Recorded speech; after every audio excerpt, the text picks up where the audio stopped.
And finally, where do correct ideas come from? This is important for us to understand, because there are old people that advance good ideas and they want development for their country.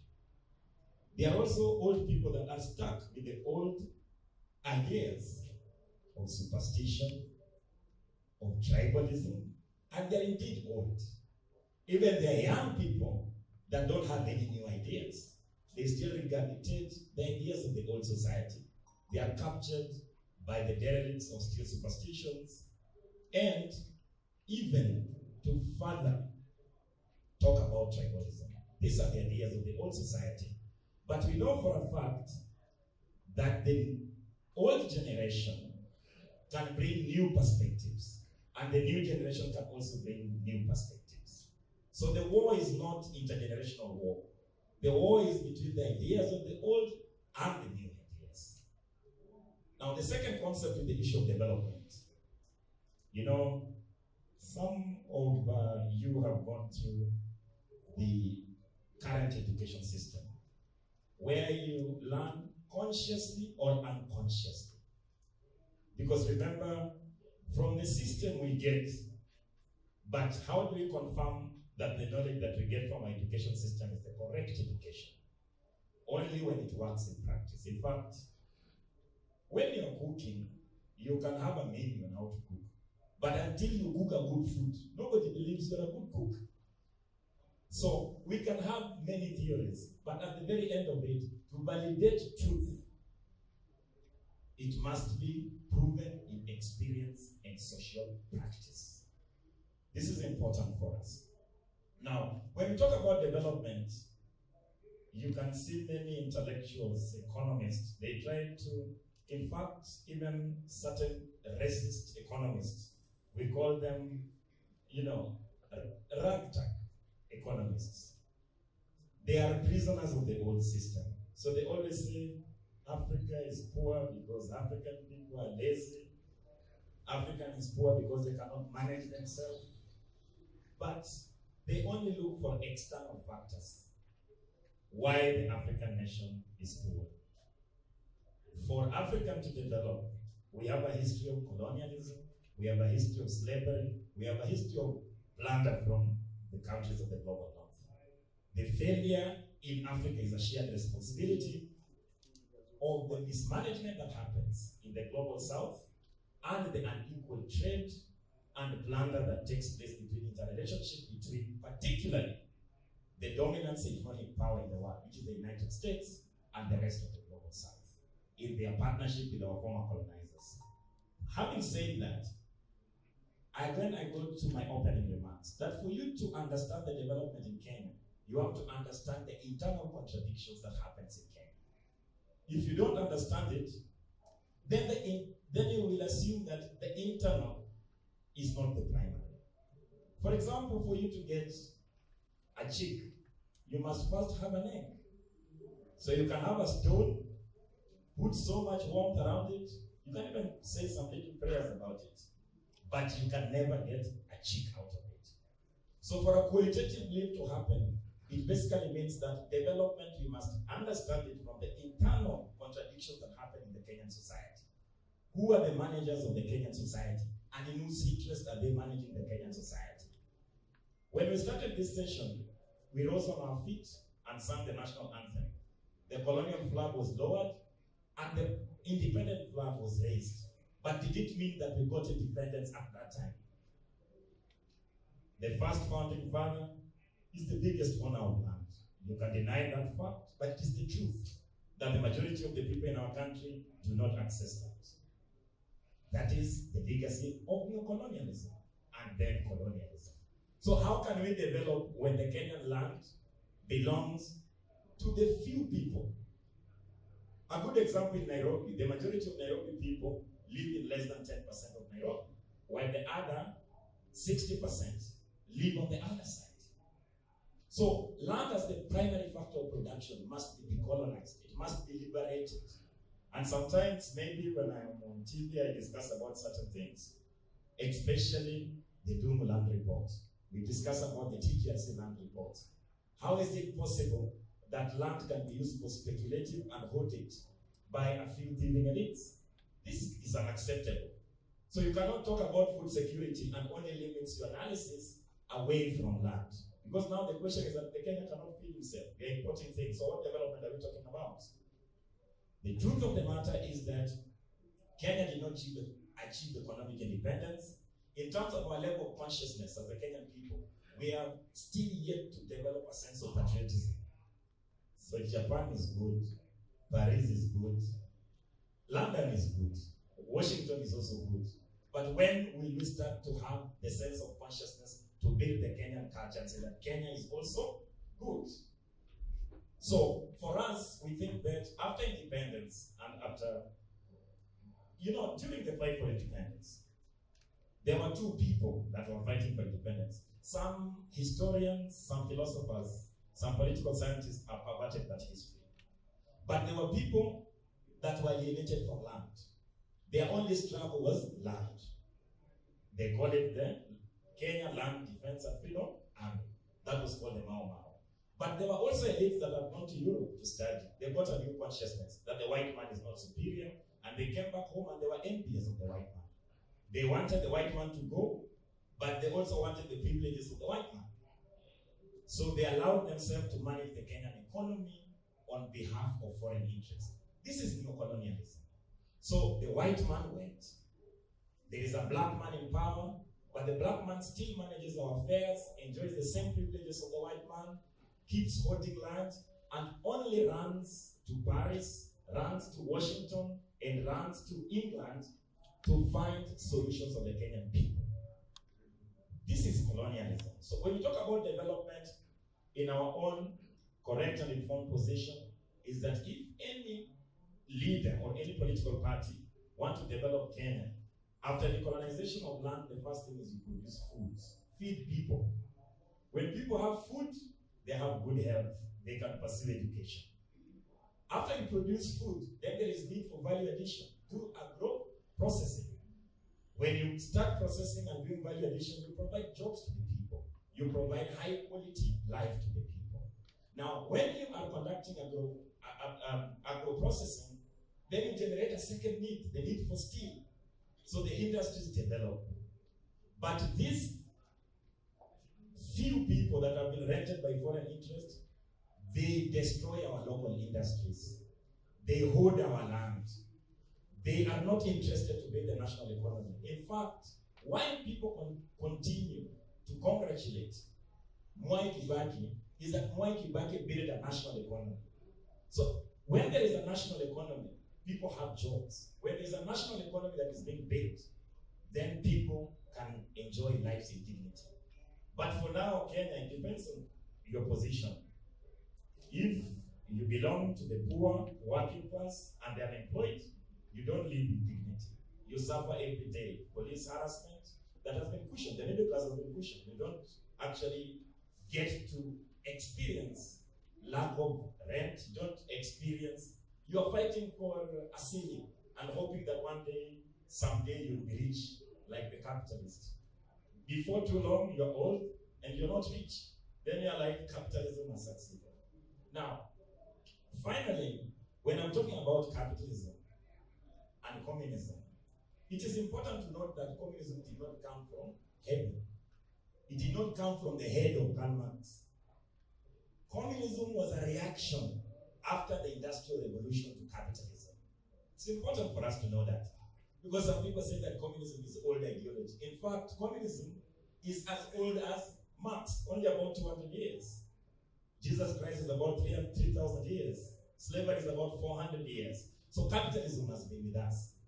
But being people and human beings, we challenge the popular norm to get the best norm out of it. In fact, what Karl Marx did was to do analysis of England in terms of its economic and social production. So communism is an offshoot or critic of capitalism. Because after the end of slavery and the end of the feudalism in Europe, people are wondering, now we have so much food, we have so much wealth, but this wealth and food is with a few people. So this system, capitalism, is manufacturing so much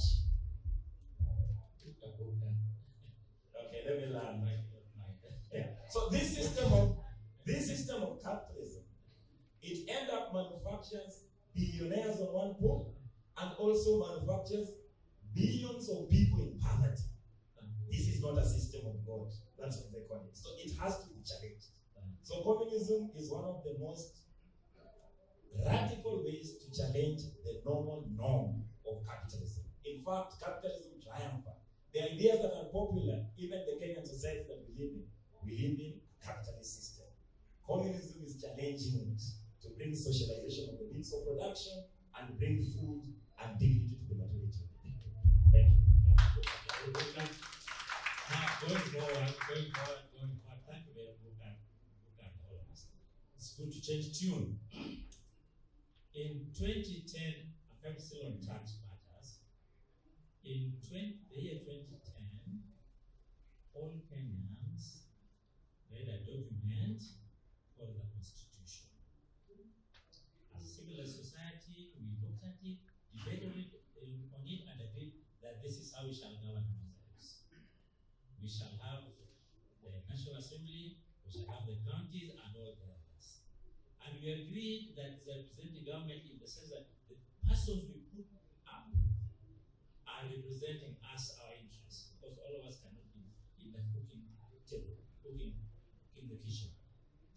So, in tax, that of the Constitution gave us chance to say that we have elected leaders, and on our behalf, we collect taxes from us and use it for development. Going forward, the tax measures we put, you always let us know what is the tax measures, we look at them and agree. Like in Kenya now, currently, the Treasury comes up with an annual budget plan, like now budget policy statement, which I'm going to ask you, is that our budget, the coming financial year, will be about 4 trillion shillings. The agency we put in to collect tax might collect 2 trillion shillings. That leaves with the balance approximately of the other 2 trillion shillings. Then borrowing measures come in and the budget is read to us, we debate upon it, and tax measures come, this can be done, this cannot be done. So, based on that, I'm back to Prof. Professor Ngesa Kariuki, you have traveled and traversed all political systems in Kenya and abroad. And of course, you took the parliament seat and went through other things. Now, the question to you on behalf of the audience is, what is your take on taxation during pre and post? You know, taxation is to our benefit. Even in the Bible, you remember when Jesus was asked that what do you do about this? He said, give and say what is Caesar, and God was God. So taxation is with us. Prof, tell us, what is your taxation or what your take on taxation during and post-colonial era? Well, thank you very much. I want to also congratulate my comrade for such a discussion and explanation of communism and capitalism, and also an exposure on poverty. Thank you. Now, in Kenya, 1965, there was a paper known as Sessional Paper Number 10 on socialism and implications of socialism in building the society. I had done a small note, but I'll give it to the scholars in a PDF where we have that paper. That was the first paper after independence. Independence was 1963, 1965, Sessional Paper Number 10 to discuss the movement. That time, Kenyans were thinking socialist. You are more inclined socialism. And the vice president then, Mr. Odinga, was a communist. To the Minister of Economic Planning, Boya, was a capitalist. And in that paper, and I know those of you who have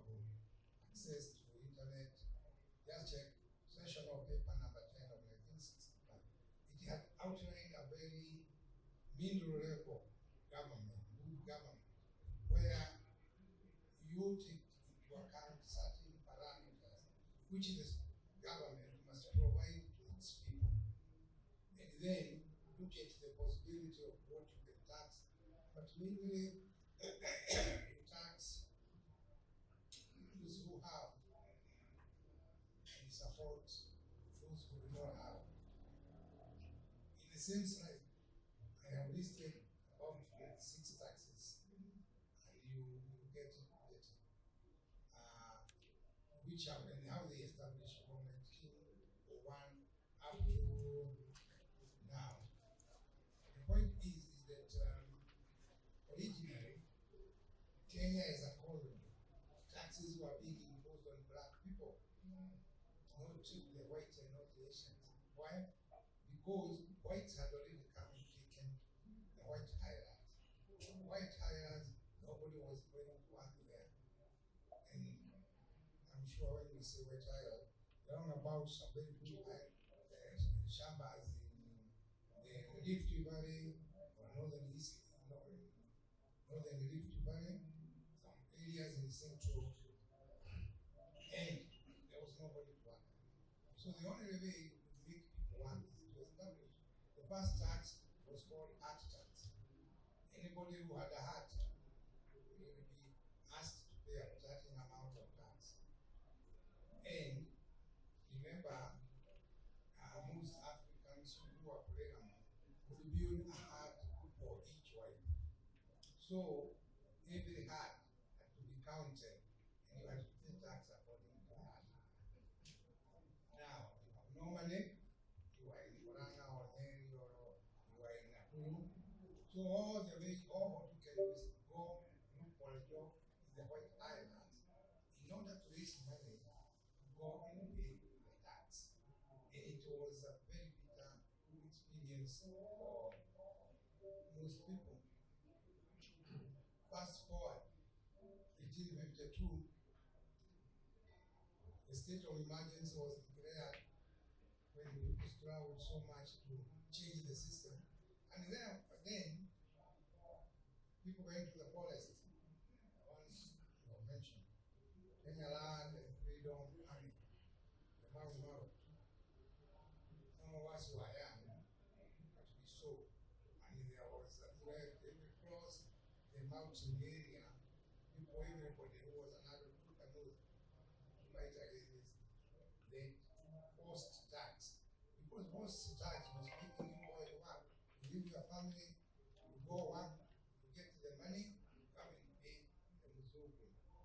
It was a very serious experience until, of course, 1960, the emergency was called off, and then 3 years down the line, independence. And with independence came changes, new constitution, new arrangement, and of course, new president, and all the other people. Unfortunately, we don't do respect that the people who are on the opposite side of the struggle, the Mau Mau, did not benefit like the home guards who were fighting against it. There's a reality, and it can be checked by historians. And maybe only I can tell you, maybe that's where the whole we lost. Maybe that is where we missed the way, because land was Mau were paid by British government compensation, 72 million pounds. But that money never reached those people. So that is also a story of another day of research or a scholar. And therefore you can understand the pain, you can understand the strain. And later on, come 1960s, our politics is disorganized. The vice president removed conference package, and he forms his opposition party called KPU. And again, the problems imperialists started there, the new one. And so that history goes on. And therefore, it starts developed. Now, pre-colonial period, taxes, I have said, were mainly to oppose the black people who are. Post-colonial, now that is after independence, the taxes were to raise money to help development. With the electric paper, you can look at it, and it had very good details. Unfortunately, I must say the taxation is not bad, even in the Bible, even in the Quran, it is there. What is wrong, and what is aiding a lot of people in this country is that money is being stolen and being used for individual purposes. But if the money was used properly, if you go to Scandinavian countries, their tax system is very high. Maybe from your salary, you may be ending up paying 60%. But you receive services you don't even remember. And if you see someone who is trying to avoid tax, it is you who becomes the soldier and the imposter. So maybe we also need to distinguish. Tax is not evil. I know the Bible, that man who was short like me, was a guy was talked all about paying taxes. And I think it is just a story that is there in the Bible. But taxes are not bad paid. The government cannot run without tax. The problem is the evil spirit of stealing the tax money and misusing it.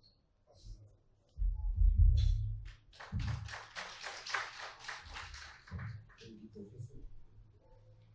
Omole, now that we're here, where do you think the rain started hitting us as a country on development agenda? I would like to advance that question from the perspective of the Discourse karaoke and start with taxation. Because what informs the mode of taxation is the mode of development, what you have, and the nature of the state. The state can be pro-business, the state can be pro-people.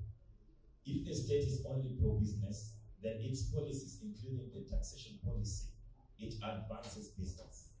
Probably you have seen Trump in the White House telling that Ukrainian partner, Zelensky, you are not good for business. It's not saying that you're not good for the people. So when you see taxation, and sometimes the leader of a country now telling us that everybody must pay taxes, it appears fair because he says that the majority of the people have to pay taxes. So he says that if you're in Kenya and you want good development, you must pay taxes. And everybody tries to believe that the leader of the country wants to be fair. But the actual sense is money with everyone. If you want to tax everyone, do we have majority of the Kenyan people with money? The Communist Party Marxist takes a different view that tax where the money is, not necessarily where the people is. So don't expand tax bracket, tax where the money is. That means corporate tax, that means the millionaires need to pay more, the multinationals in EPZ do not need to have tax holidays. So this is a pro-people government. But on the other side of the capitalist sense, they are pro-business. So they will implement policies that actually advances business. The second portion of my point is what you're saying, where did the rain started beating us? Our independence was incomplete. It was compromised. The people who sacrificed to fight the white colonial settler colonialism was shortchanged. When you have two political prisoners, after the capture of Dedan Kimathi, and also the jailing of Jomo Kenyatta, we must also understand that Jomo Kenyatta was not part of Moba. It is important to understand that. He only published a newsletter to condemn the white colonial rule. That is what ended up being in prison. But after the radical leader of Dedan Kimathi, sometimes I feel sad when I'm interacting with the Dedan Kimathi legacy, because even certain people in academic sector or even in intellectual have perverted the legacy of Dedan Kimathi. He wants to be brought out as only a Kikuyu nationalist, that Mau Mau was indeed an ethnic advancement. But we know for a fact that there was a partnership to bring out, even though the uprising started with the Kikuyu community because they were living in highlands, they were the most affected and alienated from fertile land. They started to defend the land. When now the exploitation started on the lake, and I think you remember one person called Wasonga CJ, the person who used to manufacture handmade guns for the Mau Mau. So we have to be proud that even though they hanged on February 1957, they hanged they hanged Dedan Kimathi to death. And then the emergence of calling for Jomo Kenyatta to lead us started. Jomo Kenyatta compromised our independence. He negotiated with the British to hand over the majority of the Kenyan land to remain in the colonial empire. This is where the reign started. But at that time, the collective attitude of Kenya was pointing towards a socialist project. And I want to advance Professor Ngodo Kariuki's idea, the war in parliament, the Legico at that time. The main sponsor of sessional paper number 10 was to bring confusion of what socialism is and capitalism is. The author of that sessional paper number 10, now is known, was the CIA and their bulwark, Tom Mboya. When now I'm in the village, people want to raise Tom Mboya's flag higher. When I'm in the streets during the GNC uprising, I see him there. His statue is even bigger than Dedan Kimathi. Because the West want to change how people perceive things. It is not just a struggle in the material world, it is also an ideological struggle. So the sellout has a bigger statue than the person who paid the highest price. That's how things happen in our country. Okay. After that, just 1 minute, because I want to run the point. After that, of the tomboy, remember that Pio Gamapinto was shot dead, massacred. The war in the Legico was between the left forces, which was the Pio Gamapinto, Jaramogi Oginga Odinga, and on the other side was Tom Mboya leading the offensive on the behalf of the United States imperialism. Remember, Pio Gamapinto even started the Patrice Lumumba Institute to bring ideological shift. At that end, the attack on the university system started. Remember, all the progressive lecturers were rounded up and arrested. Those who brought alternative thinking away from the colonial legacy received punishment. In fact, only illiterate intellectuals were promoted and coached to actually advance and regurgitate the neocolonial legacy. Even today, how our history is written, the university system is used to miseducate people and bring out a clear, almost a disloyal to patriotic Kenyans to try and bring out Pio Gamapinto, Jaramogi Oginga Odinga. And finally, the sessional paper 10 that was written, there is a counter-basis to it that I wanted to just remind the audience. The counter-basis of the sessional paper number 10 was written by the senior Barack Obama, who was in the United States. Just also, as you read the sessional paper number 10, also search for the critique of sessional paper number 10 by Barack Obama. For Jaramogi Oginga Odinga, we know where he belonged. He was a communist. For his son, I don't know.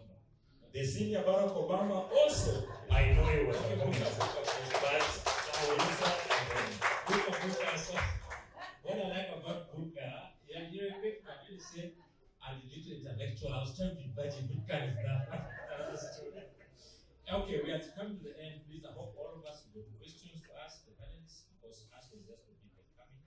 They have the questions. Now, towards the end, I'm now asking Professor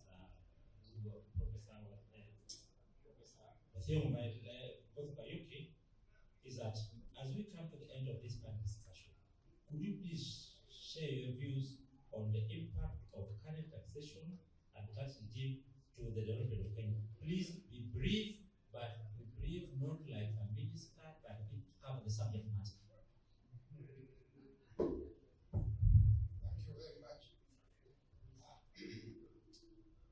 I must say that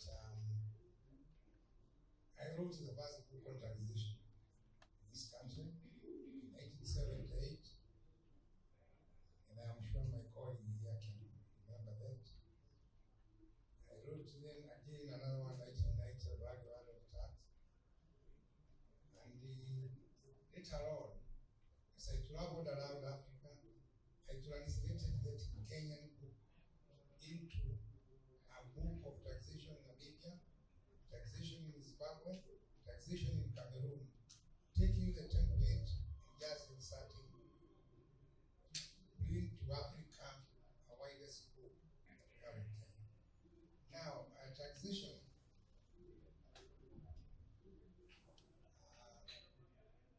depends. And one, I said, what you are taxing. Don't overtax the people, because it won't be. And that is why in the new Katiba, where you are, there is a space of what we call public participation. So if you want to introduce motor motors like I had, you want to follow the people, explain to them, and that was the essence of a new constitution. Do not overtax the people, and also let people have something we call evidence that the tax being collected from them is doing something. It must be evident. There was a time that people were happy, and I think you mentioned it, by the time people used to line up to get and the car was there, pay tax, and they were okay. If you are in UK or you are in Europe, you feel happy to pay tax because you know there are some benefits. Now here we have also to try and engage our youth to change their attitude and to encourage people to pay tax, but then show them what is happening. I think we can go there and wait for even other discussions. I must say thank you very much for listening. There is enough material for that discussion. I'm ready to office. Thank you. Okay. There's so much you've done. I know on this side, the code word is from here, you could talk. So with that, I need to bring us home, and this is very possible this come from one of our members here. They're asking, the United Kingdom Commission is to fight discrimination. As a member, what? Sorry, that's okay, thank you. Repeat that. The United Kenya Club mission is to fight discrimination. Is that better? As a member, what will be your role in developing socio-economic agenda for both the Gen Z who you're passionate about and all the other generations going forward? Thank you. In the beginning of my remarks, I said this is not an intergenerational war. This is not a war between the old and the new. It is a war between the old ideas and the new ideas, depending on their origin.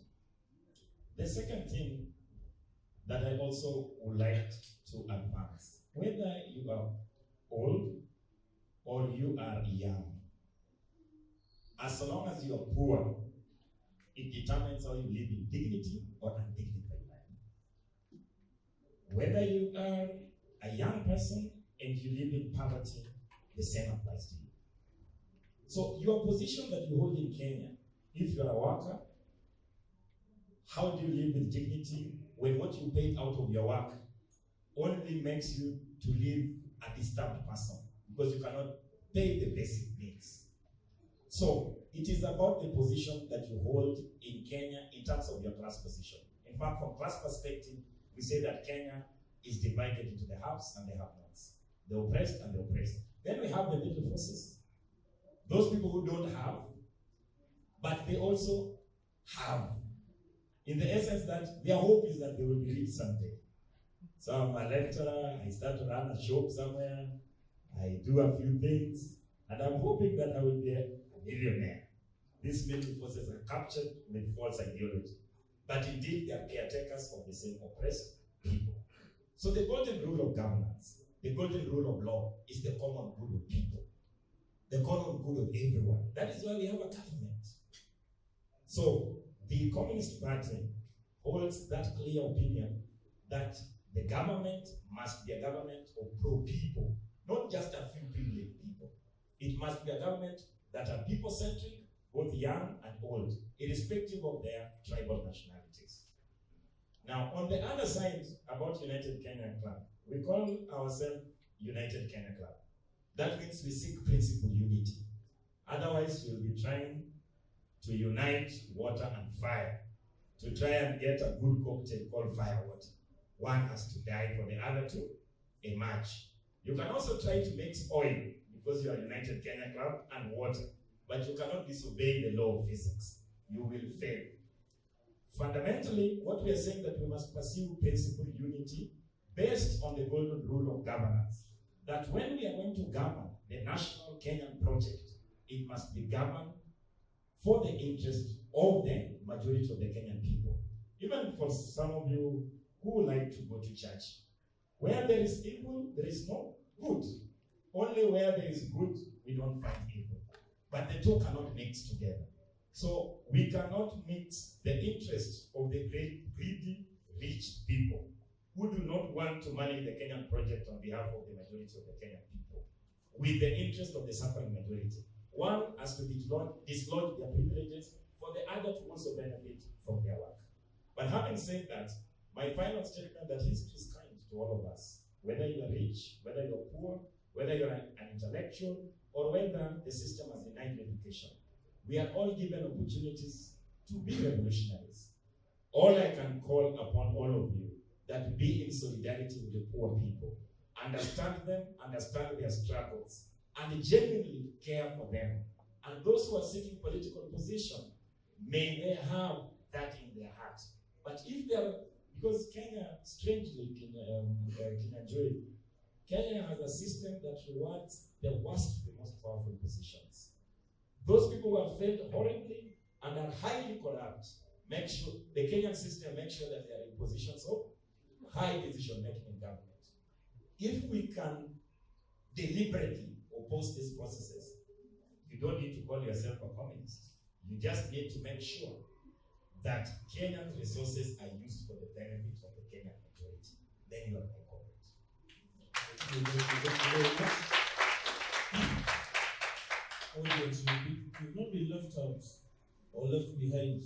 We have some questions. We're asking that if you're ready, by show of hands, maybe we can sample a few.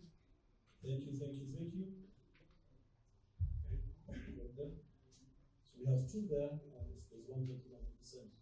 Oh, I'll limit to 3. And let's start on that side. Please state your name and then. My name is Evans Mutende. I'm a member of the club. Thank you very much to the panelists and also the moderators. My evening was not badly spent. I listened to both the panelists and getting that, starting with the engineer, you have clearly stated how colonialism has led to poverty. And unfortunately, those who took over from colonialists have not helped. Similarly, Professor has also spoken about taxation and how currently that tax is not being put to better use or good use as it ought to be. But then I'm left hanging on both. Just what should be done so that we can come out of this quagmire as a country. Because we have talked of where we have come from, which hole we are in, how we found ourselves into this hole, but we are not addressing how best can we come out of this hole. Is it civil education? Is it a revolution? What is it? I think if we can dwell more on that, we'll come out of it. But if you don't think about that, then we'll be talking about it 10 years, 20 years, 100 years to come, still talking about history, where we have come from and where we are, and maybe at that time we'll be worse off. It was a comment, maybe any one of you can comment on it, or you can just think about it the way I'm thinking about it, because it's a problem. Thank you. Thank you very much. Would like to shackle it, Professor? We'll take a few first. All might not be possible, but yes, we can some. Let's do 3 there and then 3 on the side. Kindly. Okay, thank you very much. My name is Isharia. Okay, my name is Isharia, and I operate in the debt space. Basically, private debt, but it has interaction with public debt. I listened to the panelists and from engineer. You are very historical, very good. But I didn't see the nexus between what is historical and what we can do about it.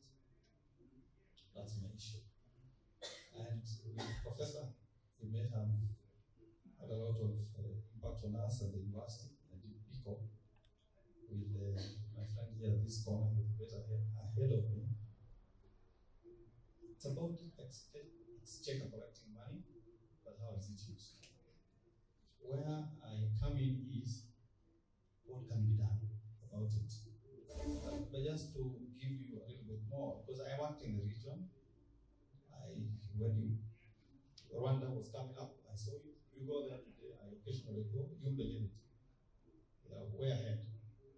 Uganda and the other countries, and of late, have been operating in the Middle East, where there is no democracy, but there is development.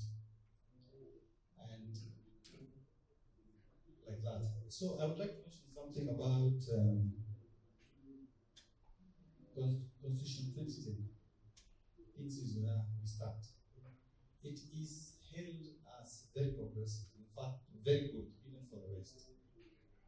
The way we are organized in terms of even the revolution, and other countries actually want to now come and copy from us. What is it that is not working? You get out of the club here, you find manholes, you find all sorts of things, and you really wonder, where are we? Yet we have the best and most progressive constitution to tell. What do we do about that?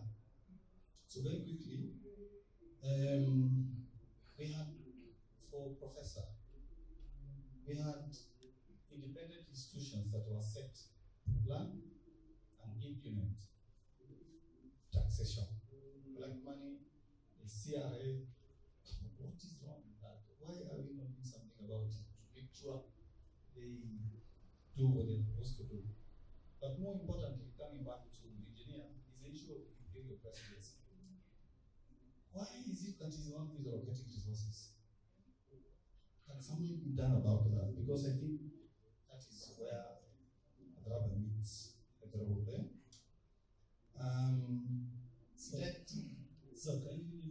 Debt is piling. Yeah. Limit to about 2 so that at least everyone gets a chance. Thank you. Okay. Thank you, sir. We had 3 or 4 here.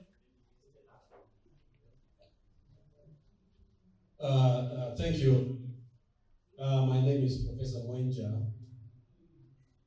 and my observation, when you have a leadership that has no political ideology, that has an economic leaning to it, you become like a wild beast. You're all over the place, and people are all over the place. I spent many years in the US. I'm a registered Democrat. I'm a conservative Democrat. I'm a physical conservative and a social moderate. What does that mean? That means I believe in a smaller government and low levels of taxation and expansion of the tax base. So my ideology is counter yours, because you're going to tax everybody who has money and give it to those who don't. We believe in expanding the tax base so the taxes remain lower so that everybody is an economic citizen. Now, coming to, and I comment on my brothers on the Constitution. The Constitution we have is actually not a good Constitution, it's a very expensive Constitution. We have a very large government, which is very expensive to maintain. And when it's so expensive to maintain, then you have people who are not physically responsible. We have responsible folks who are managing our resources. We are in a conundrum that we actually cannot get out of. So my comment and contribution is it's good to have a political ideology that guides our economic principles. If you don't have, you'll be in a wild west where everything goes, and you think by making political speeches and doing all that, you are being a leader. That's not the case. And a very good example is what's happening now in the US. If you look at Donald Trump, he's all over the place. He looks like a crazy man. But beneath all that chaos, there's order of what he's trying to do. And if you look at what he's trying to do, as crazy as he looks, then he is on the conservative side of taxation, on the conservative side of denying as many people who are poor chances to become better so that they can concentrate power on a very few number of people. So my brother from the Communist Party, and I think your historical perspective works, but at some point we have to step away from history and start progressively developing the country and the people. Otherwise we'll get stuck. If you look at where we are today, and I'll check in just a minute, look at where we are today. We are collecting more money than at any time probably in the history of Kenya. But we have the least amount of money in circulation in 24 years. So the question is, where is that money going? And those are the kind of political and economic ideologies that need to go together so that the political statements are guided by an economic policy that informs what we do as a people and what we do with the money that we collect in taxation. Thank you. So, ladies and gentlemen, you see, in terms of reference, what Moderator was doing, please ask questions, not speeches. But in the wisdom, I think they also answer the questions. But please, yes, let's consider everybody. Thank you very much. You can be free here, and I can see the gender disparity, which also take cognizance of everybody. Moderator, I'm really confused. Because the title of this discussion, Questions on what has been presented, please. Questions on what has been presented. my friend, my thinking process is different from yours. The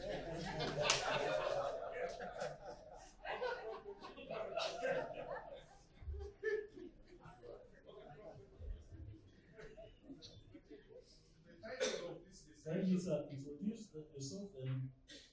My name is Peter Wanyandi, I'm a member of this club. We were invited to listen to a discussion on the neo versus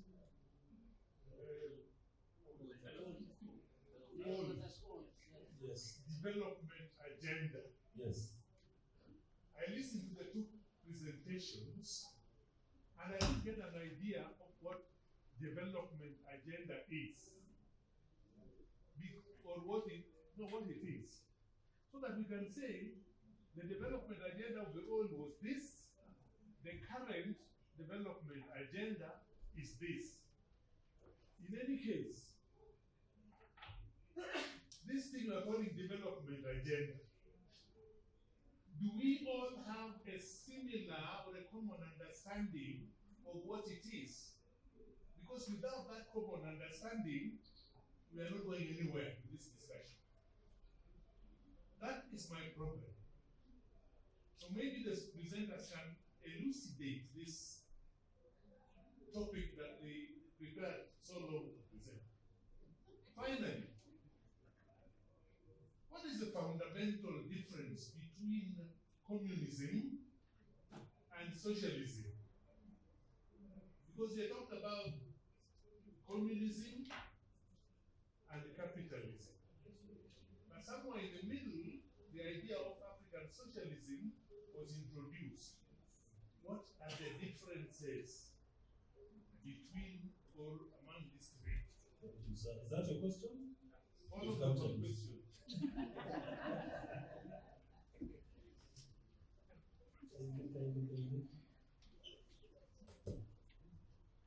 Yes. Okay, thank you. Gladys Mock is my name. I am an advocate. So what I was hoping here, Engineer Buka, I would like to hear what is the impact of our legal reforms within the context of the political ideologies. And in interest of time, I'll be very specific. Let me give you an example. You talked about land. Look at where we came from. We had land held communally, historically. Then we started introducing laws which required registration of land. What did we start? Adjudication. And of course, we say during that period, a few corrupted and got for themselves larger parcels of land. Then here we are with our Constitution 2010, which is really supporting private ownership of property. Of course, we have thrown a small clause acknowledging communal ownership of land, but we know we are promoting private ownership of property. So how is this communal communism going to work within the context of our legal reforms? And remember, we are saying we are a country governed by the rule of law. We say this is our constitution, public participation. So where do you merge all these issues? And where will be the turning point to say we can now, within our legal system, still succeed with this ideology? And also, finally, answer, is our problem in development political ideology or poor governance? And where do we get to? Thank you. Thank you very much. I am Awor Agnes Salome. I'm a moral theologian. And what I would like to ask I really appreciate Professor Wanyande there for bringing the issue, because we are looking at two sides of the coin, but we are not looking at the middle of the coin from where the rain started beating us. When the British came, they didn't introduce capitalism only. They introduced social capitalism. But we only picked the capitalism and left the social part. And that's why today where we sit, we have the haves and the have-nots, but the middle are not being taken care of. Kenya is not about communism. Kenya is not about taxation. Kenya is about what is the mindset. How do you define poverty? Who is poor in Kenya? I might be poor the way you define me, but from where I stand, I'm richer than who you are. So we need to think about a Kenya where there's a common goal of justice. And that's where I wanted to hear that the social welfare of the common Kenyan is not being taken care of. And that was not addressed this evening. Thank you very much. Kindly give us a few minutes to respond to the same. Later, there'll be a clip that will play as they prepare the answers. Thank you very much.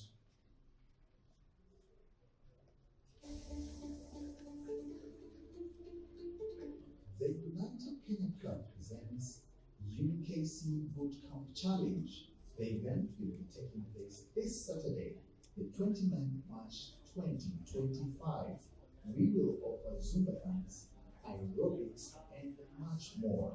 Let's keep fit together. This is a message powered by UKC Gym.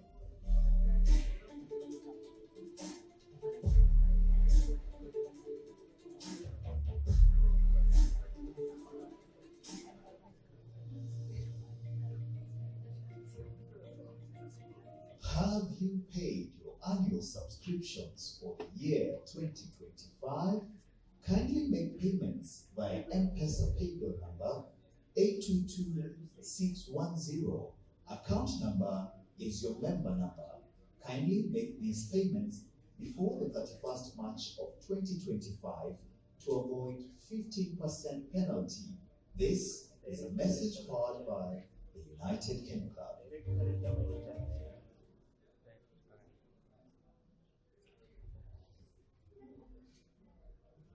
Yes, we can start responding to the questions, maybe. Well, thank you very much for the questions and the comments. Thank you, fact. I'm happy to hear that some sections, some aspects were not discussed, because it gives another panel a chance next time to identify those gaps. Thank you. Such gaps. I am teacher sometimes we bring it. Now, I'll answer half of the questions. It will be answered using this one word. We must fight corruption in Kenya. That is the source of all evil. We are being put as the second most corrupt country in Africa, in those channel, in those columns where, and if we can address corruption, remember any of these things we have said, we have talked about social aspect, we have asked where the ring started bleeding, we have asked about development in Nigeria, expecting expanding tax. Most of our problems in this country actually arise from corruption. And corruption is there, whether you are in this club, whether you are in church, whether it's in your farm. If we can address that, we will be way ahead.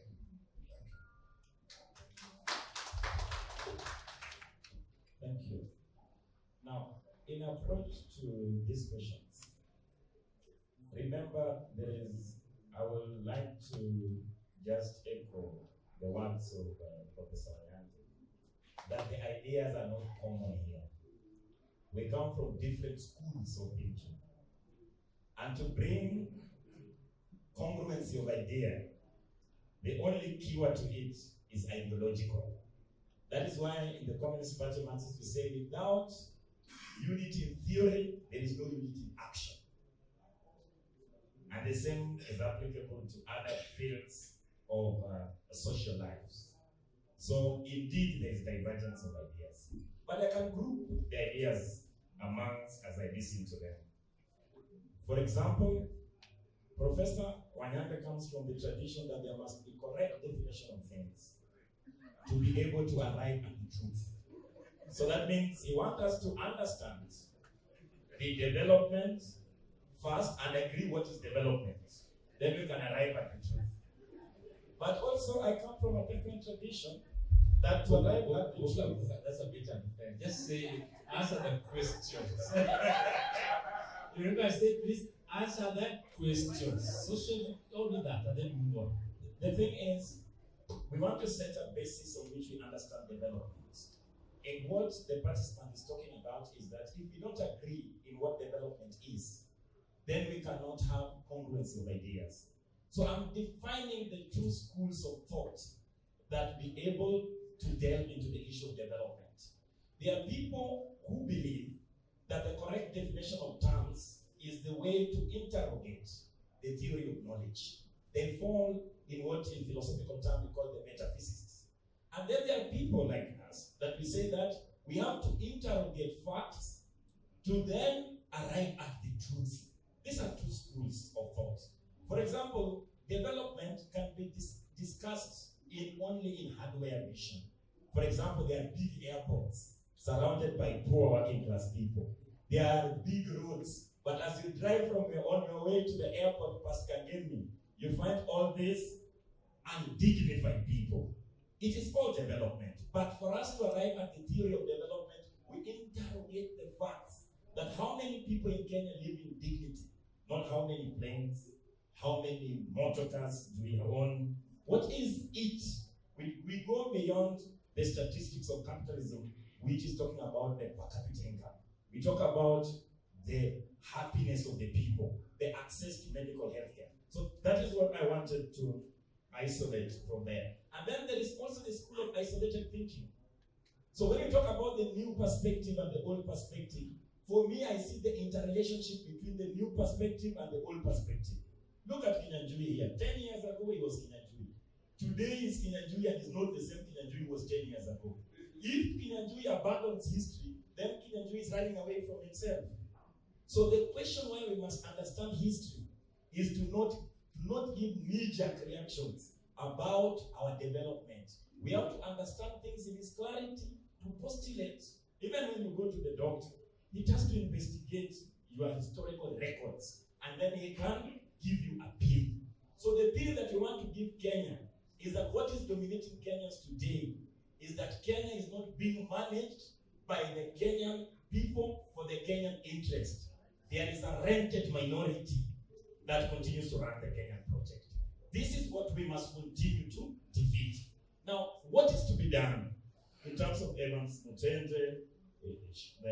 Professor Mwenje asked a lot about it, and also Eshari. What is to be done? First of all, we are competing where the power is. The power is with the people. So some people want to win the people through lies, through bribery, or through even conditioning and deception and propaganda. And they win people and form political power and get to power. We must challenge how we get the people, because we must consolidate people in form of truth and to act in the way to satisfy themselves and the overall goal. So you cannot tell me for a fact. What is to be done is to organize the political instruments to fight for the democratic rights that have been taken away from us. The Communist Party of Kenya described that as the national democratic revolution. That whether you are a communist, you are a socialist, or you are a social democrat, are you unhappy about how Kenya is managed and how Kenyan people remain poor? Come together and let us build a national economy based on patriotism. This is the solution. Without a political party, you will not succeed. Look at the entire left that challenged the dominance idea of capitalism. Look at them. Did we have any political party to mobilize people from the underground to the 1960s, the first liberation, the second liberation? People just be talking. But for us, we want to build a firm political party that can advance the interest of the majority. That is the solution. Now, how do you take care that Buka will not be corrupt, or that somebody else will not be corrupt?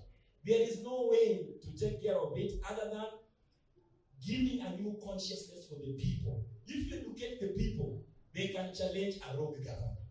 For example, if I become corrupt, and then you say you entrusted Buka to your Jesus, then the people can say we do not accept corruption.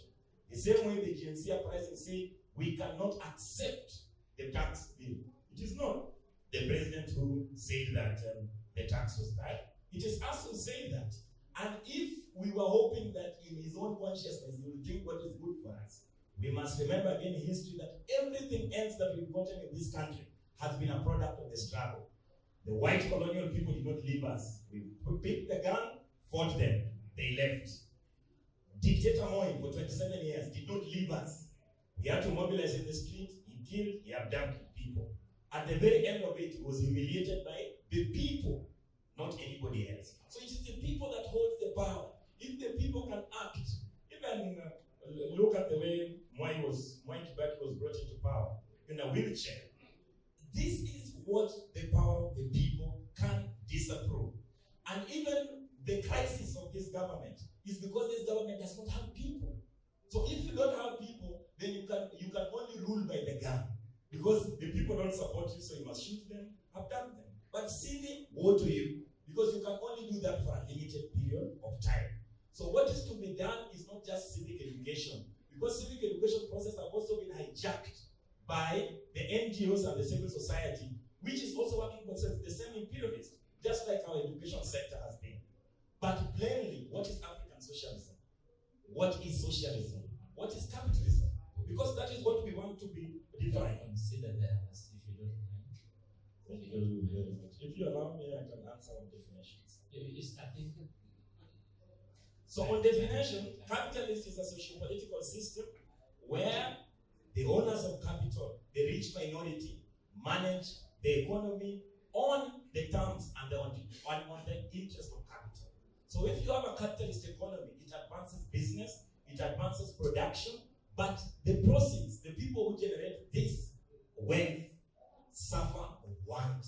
So you wake up one day, you go to work, but you are one disease away from death and poverty. That is capitalism. Capitalism doesn't recognize the work that you have put through. When you retire, you still need to plead for your retirement benefit. This is capitalism because it is pro-business.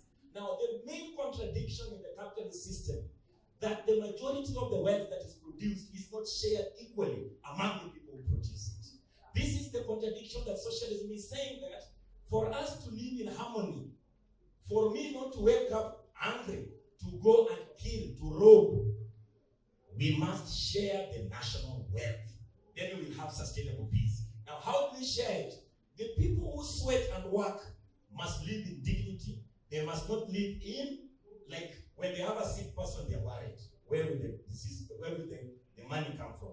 So socialism is the antithesis of capitalism to sort the most antagonistic contradiction within the capitalist system. The fight of life and death between the rich billionaire class and the poor majority and the middle struggling class. This is the difference. On African socialism, you must remember the origin of African socialism. African socialism originated from the development of African philosophy by African philosophers responding to the racist thinking of Europe. Mwalimu Julius Nyerere was the father of African socialism. But that was not the African socialism that was brought to us under Session Paper number 10 by one Tom Boyer, the CIA bigot. This one was a perversion that actually brought. This was just a perversion. So that was not African socialism.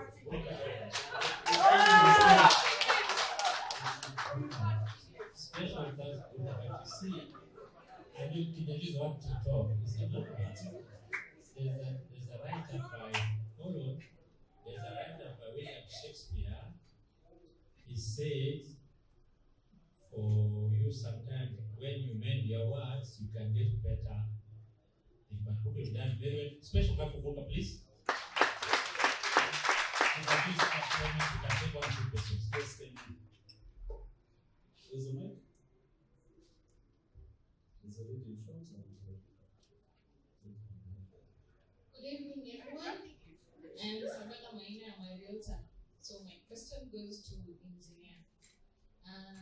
You have presented really good thoughts about what communism is and what capitalism, and your dislike for capitalism. But at the same time, I feel like the world cannot be purely communist, and it can also not be purely capitalist. And you mentioned the Gen Z uprising, and being one of the protesters during that time, I was thinking about how things can be better in the sense of service provision and also in the sense of good leadership, so that the resources are not misused or there is no corruption, or at least even if corruption cannot be eradicated entirely, it's minimalistic. So my question is, how do you think, or in your opinion, how do you think we can vouch for better leadership? Well, those people who are in power have the capacity to, one, influence the voting system in terms of, let me call it, stealing votes. Well, there are a group of young people. One, in terms of resources, we have minimalistic resources. Then we also are, I know we are going to be prevented from registering a political party, so we'll have no vehicle to ads moving forward. Then there is the ideology of, or rather the victim playing of, we were kicked out of government, so we are running behind a particular individual who is driving their own interests, not the interest of the people. How, in your opinion, do you think we can get ourselves out of this rabbit hole that is eating us up and will continue to eat us up, because we are the people who really want social change and good governance are gonna. Thank you.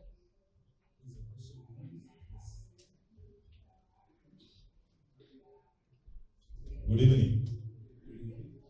I am member number 2741, and I am MJ Okumu. I came late, but allow me to appreciate the facilitators of this evening talk. Secondly, from where I joined, I'm assuming that new means new, and old remains old. So that the trouble now is, the theme of the talk is perspective of Kenyan development agenda. And then I want to replace the word perspective with view. This is my position, okay? So that from how I entered and joined, I think I've learned something from both of you, the facilitators. Supposing, what extent would that be wrong if we, in your discussion, at the end of it, you bring in something to do with the session paper 65 which you have brought, and then you bring in something for us, the audience, Vision 2030, and put it together with the Kenyan development agenda.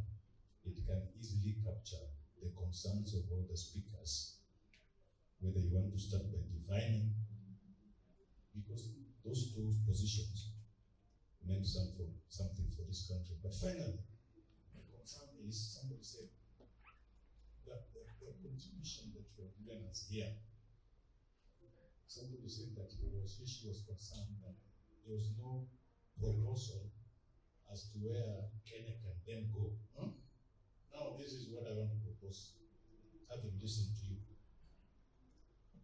The biggest problem that we have in this country is lack of political goodwill. I have not had a chance to work in the bureaucracy of the government, and I can see some people here who are in the real bureaucracy. They have benefited hugely.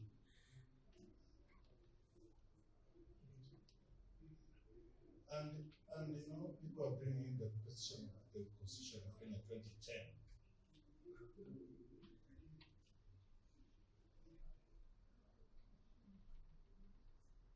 This is my proposal, assuming for 1 second. And I'm a Catholic, and now we call ourselves pilgrims of hope. And this time it's a Lent. And week 3 of this period, we are talking about the Kenya we want. And some professors say that one of the solutions is to fight corruption. Now, this is my view, assuming that my word will be the law. We must pray that the political party owners in Kenya must physically die.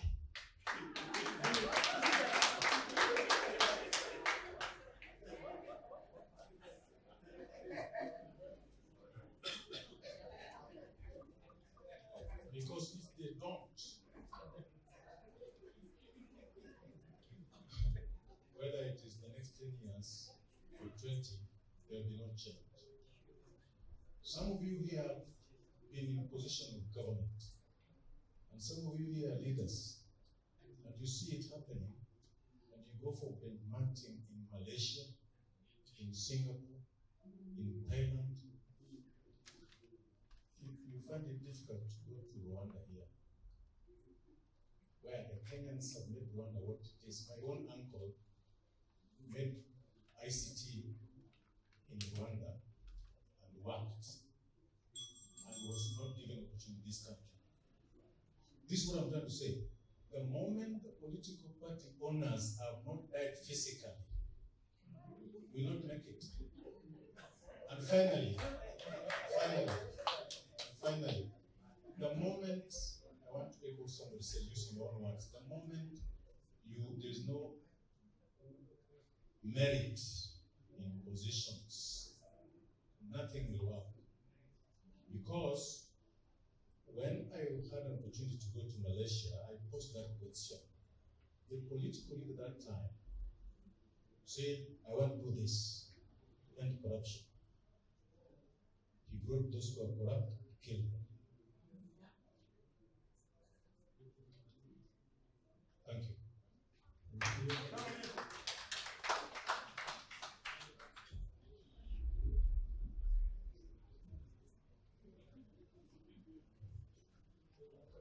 Response? Is there a response? Yeah, maybe I can just respond on sentences each so that I try to touch on every person's concerns. And then if I have some time, I can do a roundup based on my own ideas. But for member number 2747, I think we were talking about session of paper and African socialism.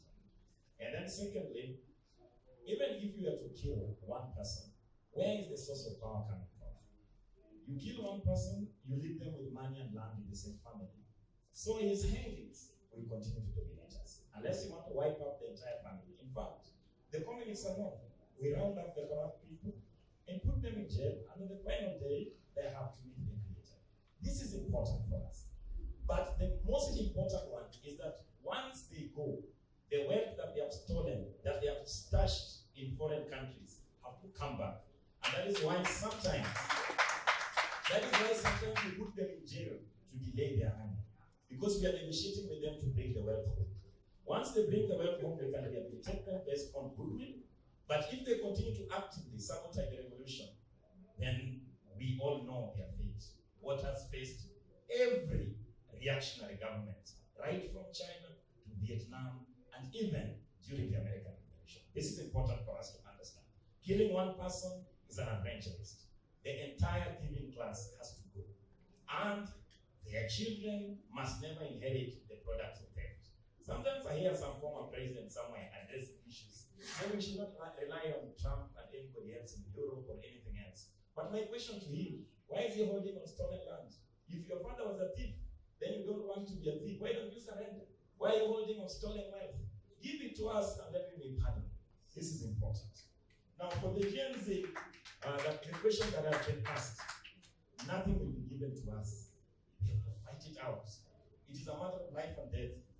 If you don't fight it out, the children will inherit the same rotten system. There is no day we go to the street and say that we will not be arrested or die. We have buried 61 of our comrades. They died in the street. We must give them dignity every day by making sure that we convince the majority of the Kenyan people to remind ourselves that those who sacrificed their life to fight for this rotten system, they will never be forgotten. The fight to save the soul of the country is to challenge the privileged few who will never surrender land or wealth on their own. We must force them.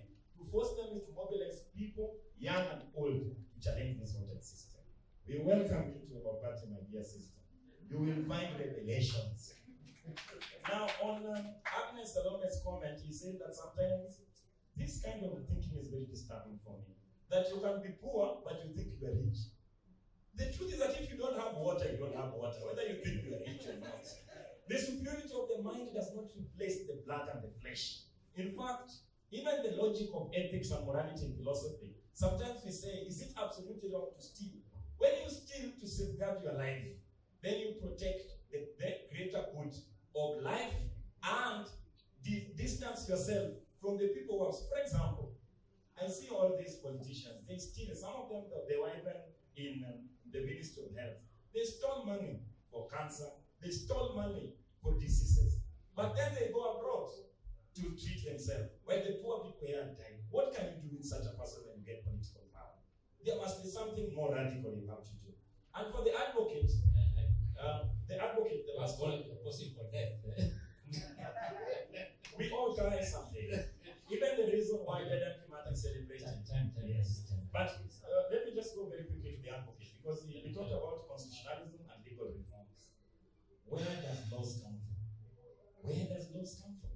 Remember, we had a colonial constitution here that discriminated the black majority, and that was law. So where did that law come from? In fact, from philosophical perspective, we challenge popular wisdom. We even challenge the law. And that is why revolutionaries, if you look at Mau Mau, their organization was not registered. They fought it out. The Communist Party of China was not registered by Japanese imperialism. So the law is a collective consciousness of the majority of the people. But the law can also be implemented in spirit and in its letter. The law can be implemented in its interpretation to benefit the majority or the minority. And when the powerful people see that the law is going against them, they just ignore it. How many court cases have been won and the government just ignore and nothing happens. But if they have an active Kenyan young population, if the president of this country ignore the law, then that is the end of him in status. Then you will see that we are moving toward the revolution. So we do not seek to fit within the framework of the bourgeois legality. In fact, we are breaking the boundaries of bourgeois legality to bring a new legal framework that is for people and to interpret the constitution. Thank you. Clap for Buka, please clap for Buka.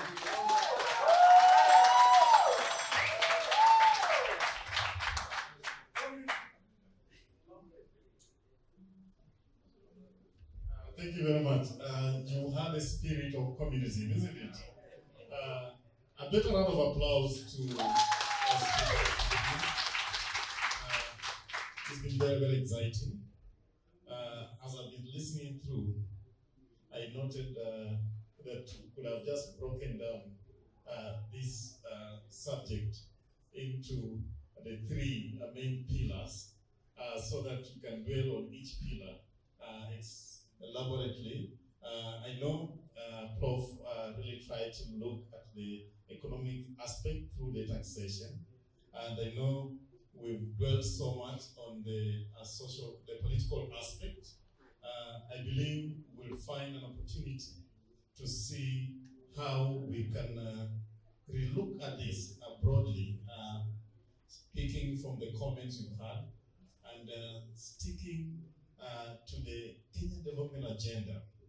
And of course, recognizing that in every presentation, we need to pick the gaps so that now we build on it for future discussions. Otherwise, it's an amazing session this evening.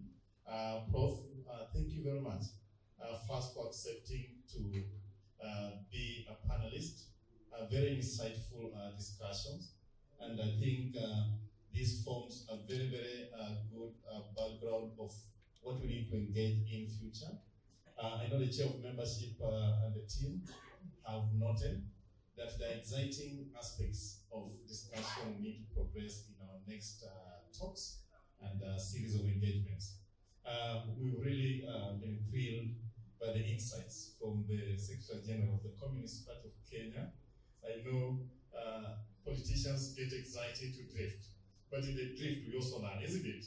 And we are very excited, Engineer. We'll invite you again. I think as we listen to you, we see the strengths that we need to pick, even to now drive certain agenda for the club forward. Thank you very much, dear members, who have found time to stick in and listen through. It's part of our commitment as a board to ensure that we have some engagements to just give us additional information or spur our thinking as we look at this Kenya, our country, our beloved country. It is our responsibility to contribute to the growth of this country, development of this country. Of course, recognizing what has come to pass in terms of the development agenda, right from the socio-economic and political, the transformations. Of course, without leaving behind the challenges that will now set the pace for the real transformation that we need to undertake to fill in the gaps that will make this country a stellar country to be in. I want to bring to us some gifts that we'll be able to appreciate our speakers today. Professor Ngodo, please may you rise. I know, Malim, you've sat for long, so you can come and receive something that and support. Thank you. Thank you. Yes. So we'll give you this as remember this day. Asante sana. Oh yes, yes, yes. Oh, right here. Thank you. Engineer, I know you're also appealing to recruit members and the Gen Z. Tell them to also moderate as they seek audience. Thank you very much. Thank you for a great job. Thank you. Okay. Asante sana. So, Jim? Yes.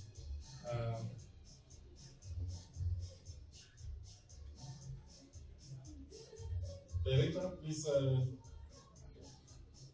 we need also to appreciate our moderators, isn't it? Yes, we start with the catch here. A lot of applause.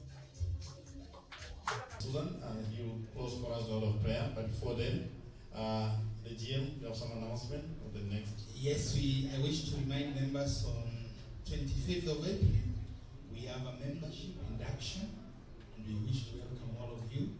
Karibuni sana. We still have the professional forums where we have divided ourselves into legal, medical, business, investment, and commerce, technical, ICT, and engineering. Please register your name if you are not registered during our AGM. And finally, remember that we got a new reciprocating club in India. It's called the Bowling Institute Club of India. So when you visit that place, feel free to show your care. City Bwana Kenyanjui, remind me